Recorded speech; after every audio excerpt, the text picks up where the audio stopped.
Hello, and a very warm welcome to the Learning Cafe at Skill Tiger.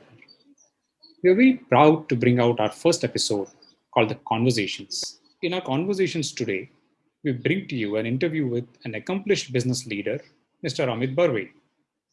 Amit has spent 25 years in B2B sales and marketing, of which 2 decades, or almost 18 years, have been spent in the field of renewable energy, specifically solar industry. Amit heads the solar business vertical of a large Japanese conglomerate for their Indian markets.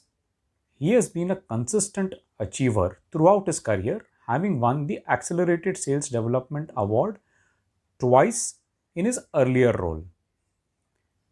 In the past, he has also been a part of Voice of Asia, an initiative to serve as a sounding board for European management. An interesting aspect about Amit is that he is a seasoned marathoner, having participated in numerous marathons across the country and even internationally for over a decade. He is also a part of a team that won the Guinness record for participating in Hill Marathon. In our interaction with Amit, we would be looking at his views on solar industry as a whole, helping our learners understand various facets of solar business. With Amit today, we'll get to know the nuances of managing a solar business, which is one of the most critical industries today, keeping in mind not only our future energy security, but also developing a sustainable and eco friendly world to live in. We will also get to know how sales and account management are handled in such complex B2B and large scale businesses. Good morning, Amit, and welcome to our Learning Cafe at Skill Tiger. It's indeed a great pleasure to have you on board for this learning interaction. Good morning, Rahul. I'm happy to be here and would be really keen to share my experiences of spanning for last 25 years, what we have learned in managing the solar business as well as other businesses. I'm glad to be here on your platform. Same here, Amit. Renewables energy, as we see, is a very interesting and upcoming field. And solar business is the leading light of renewable energy. It's a very different way to look at managing our energy needs as well as sustaining our environment and ecology. However, as an outsider, when we look at solar business, we see that it's a very diverse business, right from domestic applications to commercial power production at large scale. We would love our learners to understand a bit more about solar business, especially in the B2B segment. Sure. So, Rahul, as you mentioned very correctly, energy is a basic need for a human being, and there have been enough evidences as the economically country keep growing on their GDP, the energy consumption will keep growing. Today, we are on that cusp where India is looking towards the higher growth rate, and our need related to the energy will keep growing over years and years, probably maybe a couple of decades ahead, actually. So, in sustainability or to achieve the sustainability in our quest for the energy, I think so renewables are going to play a very important role.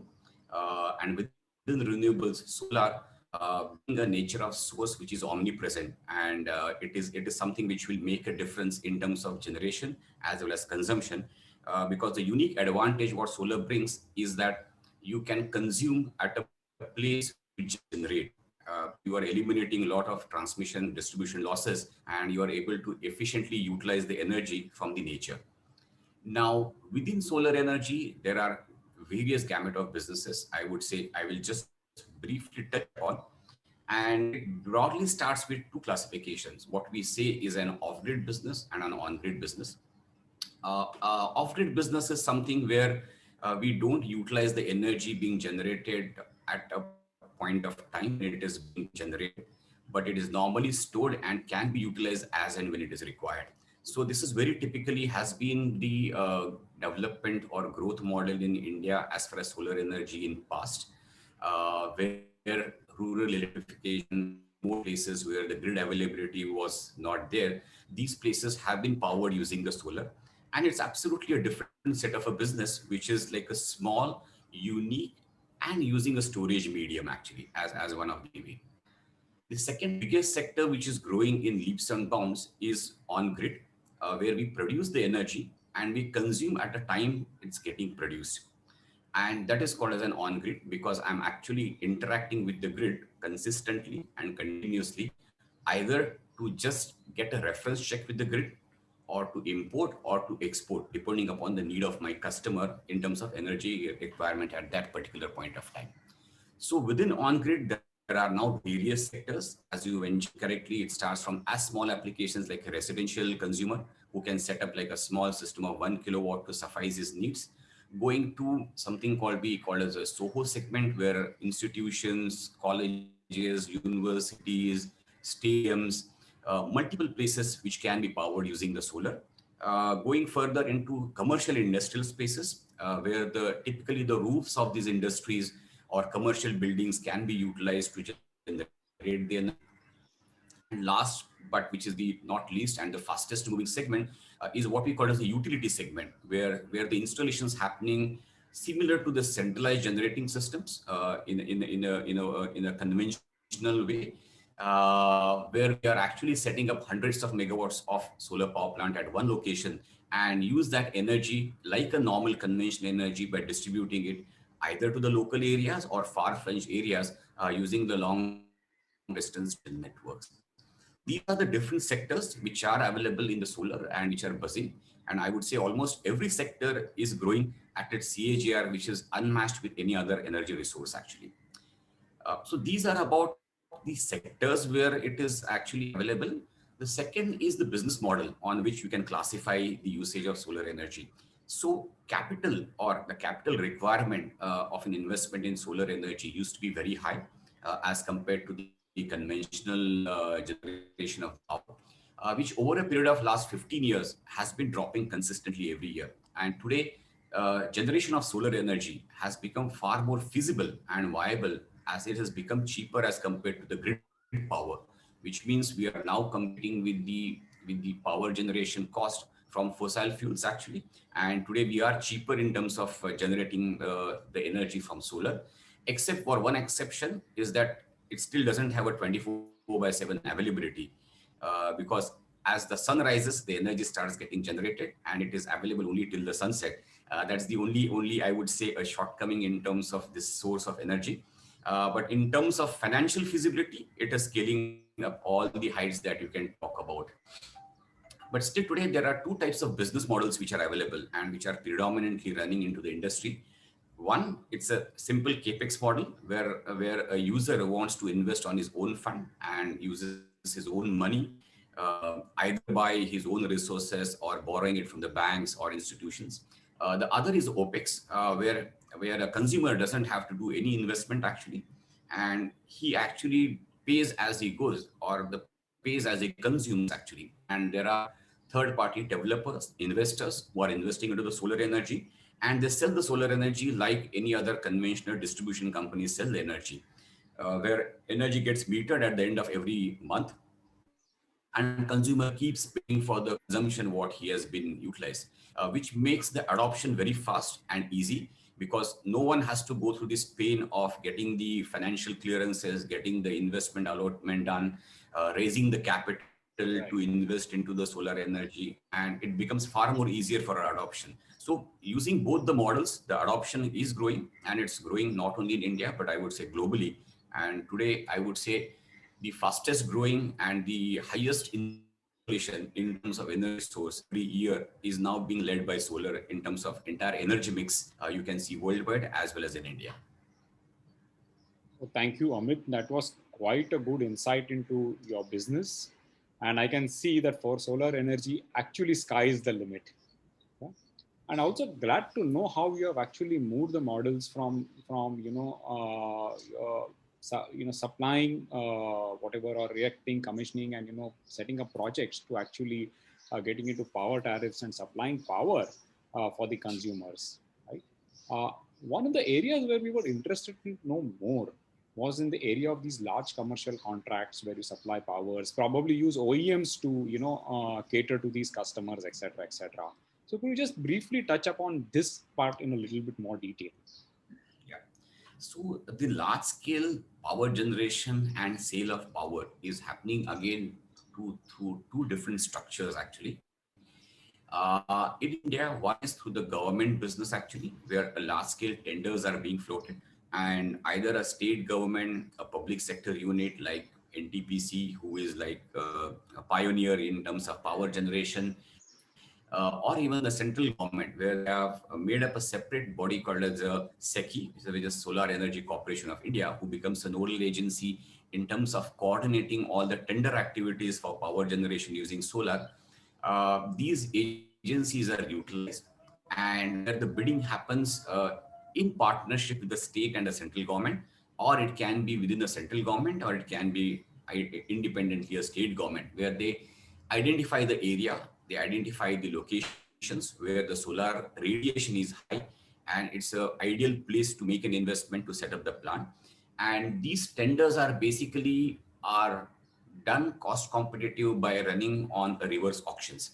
So multiple developers who are to bid for such projects have to satisfy the financial criteria as well as the technical criteria to be eligible for the bidding. And once they do this pre-qualification process, they are eligible to bid into a reverse auction, where the price discovery happens. And on an agreed price basis, a tripartite agreement gets signed between a local discom, the utility or the nodal agency who has floated this tender, and the developer who has got selected. By means of which these power purchase agreements are a long-term agreements scaling up to 25 years, where the generation from the solar power plant would be sold to discom at a rate which has been agreed under the terms and conditions which have been agreed as a power purchase agreement, and this is agreed on either side. So this is one of the method in which the large scale deployment in India is happening in terms of installations are concerned.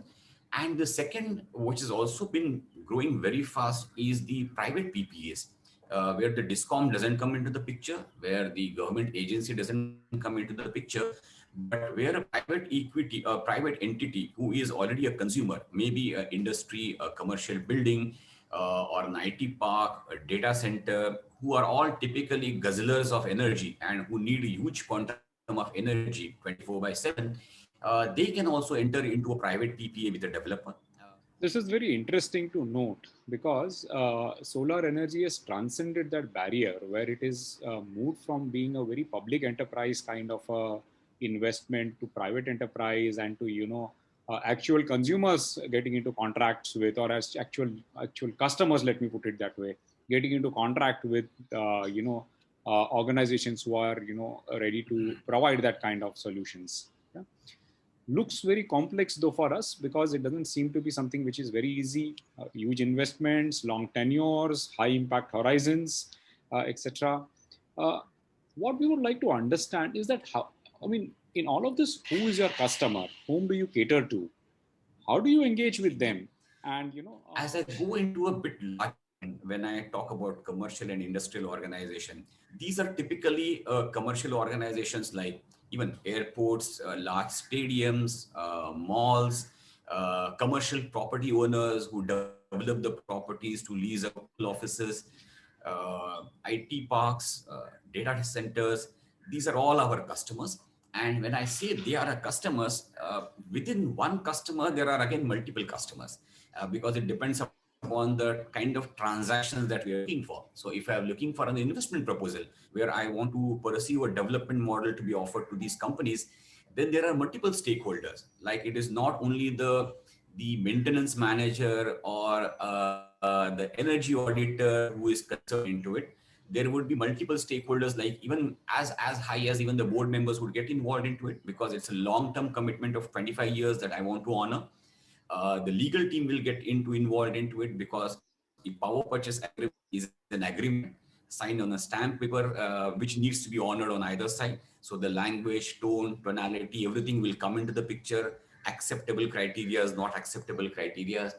Finance team comes in a big way, because savings is something which they have to highlight to see whether it really makes sense to go ahead with these kind of relationship.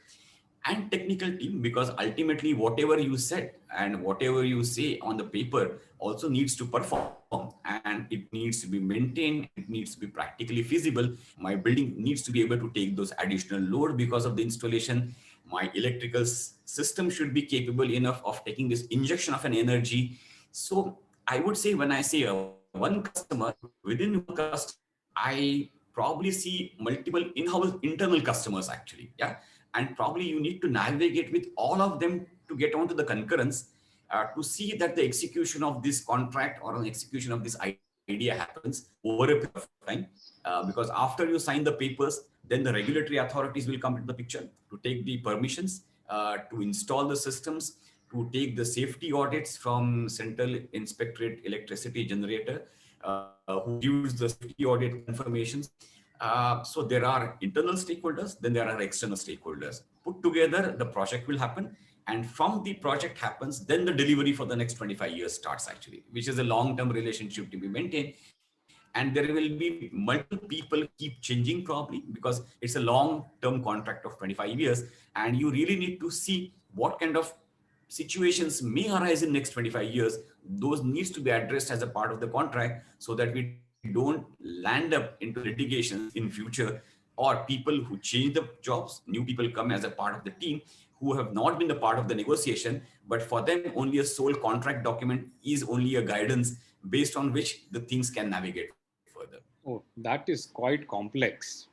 And I'm sure that the role of your key account manager here is going to be fairly difficult and complex, with multiple challenges. You're actually transcending geographies. You're looking at large number of internal, external stakeholders, including regulatory authorities, etc., etc. How does your camp manage all of this? What kind of challenges do they face? What kind of issues that come up, and how do you tackle these challenges and issues? Yeah. So if you see, a CAM, I said, is only the amount of description what I mentioned to you is only half side of it actually, which is arriving at a contract or arriving at a solution. The real challenges for the CAM also starts once we even do the agreement actually. Right. Yeah, because the execution is even further more troublesome. Because if I'm actually going to do a land-based project, probably the land acquisition is going to be a part of it. Dealing with the local authorities while acquiring the land, getting the permissions, getting even the local discom guys to agree onto the bay extension, evacuation onto the transmission network, getting all these permissions in time, because everything is again sacrosanct with the timelines what has been agreed as a part of the contract. So CAM has multiple challenges actually. So challenges start on the customer side, as I mentioned, that he needs to be talking to multiple stakeholders on the customer side. Same happens actually that he has to mirror the same within our organization, because my legal team also needs to agree with the contractual terms what I'm negotiating with the other side. My technical team also needs to agree to the solution what is being acceptable to the customer and whatever has been proposed to the customer. My finance team also needs to be comfortable with the internal rate of return what I'm expecting out of this deal. And my management also should be comfortable with the off-takers' credibility, their credit rating, the terms of payment, whatever we have been agreed, because these are like a long-term commitments actually. Yeah, and everybody needs to be into that comfort zone, getting in that relationship. So CAM has, I would say, I don't know how many multiple hats, because these multiple hats actually start on the negotiation side, and he has to depend on the teamwork actually. Yeah. And there are multiple instances when these contract negotiations, what I've seen, is going for months to months actually, because these are very complex. There are external parties. Some of the customers don't have their own legal teams, which means they actually hire the services from an external legal consultant. They have their own ways of looking at the contracts actually, yeah, as compared to an organization is looking at it. So it's a complex situation, and the CAM has to really be on the top of and in control of the situation, by with all the teams and get them together as much as possible to see that the resolution of the issues happen. In case if there are some deadlocks actually, which things are not moving, probably needs to get higher management involved into it to see that something actually gets pushed, or some compromise, or some ways of means out comes out, and so that the problem which is lying there gets addressed.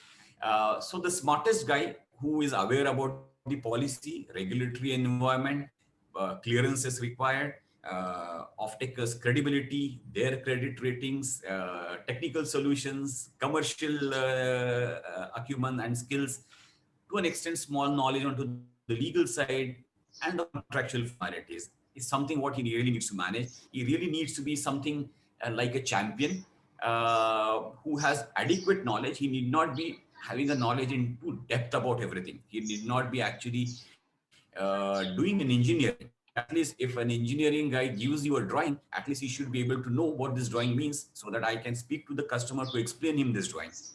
When my legal team gives me a draft of the contract, he need not be having where the comma and full stop and what sentence need to come first, after which the next. He need not get into that much detail, but at least the points which matter to the customer, he's aware about it, that he is able to speak and communicate to give them the confidence that yes, the agreements are happening. I can see, multiple challenges here. Number one is like orchestrating and harmony between, various departments, various functions, internal, external stakeholders, and you ensuring that getting everything is right. So he might not be an expert in every area, but he needs to ensure that the experts come together, exchange those ideas, get things done, ensure that the direction set out by the leadership is met. And on top of it, there is baton changing. I look at it like a relay race where, maybe a camp changes over the next few years. There could be another camp who would have taken over from somebody else, and you need to grasp what has happened in the past and then look at how we can take it further with the customer, etc., etc. Looks very, very complex and very challenging environment. Yeah. One of the things which comes to my mind is that in all this complex environment with, impact horizon, which is so wide, something where, the tenures are so long, where, you're talking about 10 years, 20 years, 25 years of, how do you really measure the performance, the efficacy, and, how are you in the right direction? Are you delivering what is supposed to be delivered? What are those parameters which you tend to measure? What are your success factors if you really look at that? So yeah. So if you see, Rahul, the complexity starts after we even complete the project, because it is supposed to be delivering the guaranteed energy for the next 25 years or whatever is the contractual terms actually. So measurement of the performance is very important, because the contractual terms would lead to a penalty if I'm not able to give the measurable performance which has been agreed as a part of the contract. So when such investment related projects happen, the maintenance also remains with us as a part and parcel of our game, because it's my asset where we have already invested the money, and I'm only selling the power now. It is like I'm owning a power plant which I need to maintain to see that I keep delivering the amount of energy per annum what I've actually agreed with my customer actually. So we actually set up a full-fledged O&M teams. Are back-end in the office, while some of them are front-end into the site, managing the site by cleaning, because solar panels are actually generating electricity out of the sunlight. Yeah, and country like India, which is very dusty country, you can see any dust accumulation happening, which is also very frequent, will reduce the performance of my generation. So you need to keep cleaning the plant very regularly. You need to keep maintaining the electrical equipments very regularly. Some of them don't even have a life of 25 years, which means they will have to have a replacement of these components when they go bad. So what we essentially need to do in the maintenance side to see the performance of the monitoring of the system is to really see that we do a regular maintenance, we do a preventive maintenance, and if there are issues related to the performance, we actually also need to do a corrective maintenance. So if something is required to be corrected at the point of where the installation has happened, which we realize over a period of time that something has gone wrong, which needs to be changed, even that thing needs to happen. So we take care and take help of two things. One is the on-ground force, which is maintaining the plant ready. But the MIS, which is being generated in terms of all the parameters which will be monitored, is also captured backend with the supervisory and control and data acquisition system to keep monitoring the health of the plant offline. So my O&M team, as I said, mentioned are on two sides. One on the office, where the regular monitoring of the performance happens online on the regular basis, and to keep diagnosing the key parameters of the performance of these plants. And if you see something is actually going miss, probably the interception can happen well in advance before the problem becomes uncontrollable actually. Yeah. So these diagnostics tools are being used backend from the office, where the analysis can happen and the instructions can be given to the site team to make those corrections or make the changes to see that the plant keeps performing. And it's been truly a great insight understanding the solar business at a strategic level, and how are you organized, what kind of challenges do you face, and even as a CAM, what is my role, and how is it that I need to gear up both at the strategic as well as the tactical side of the business or the execution side of the business. Finally, I would have one more question for you. There would be many of our learners who might want to make their careers in such kind of a business, which is solar business. Or there could be others who might want to borrow the practices that you have actually shared and you have discussed in their own businesses to make it more efficient, more robust. Probably the complexity in their business is also increasing over a period of time. So could you leave a small message, how do learners really gear up, and how do they ensure that they are able to handle such complexities in businesses, whether it is solar or maybe similar kind of complex businesses? Any thoughts on that? Yeah, I would uh, put it in very simple words is that uh, hard work is the only key, and nothing can replace your hard work and dedication. Because something which I have seen it in the solar industry, the complexities might be different in some another sector, but there would be complexities and the parameters would be a bit different. The challenges may be different, and the only way for someone to become expert and being able to navigate these challenges would be to become a part of the system.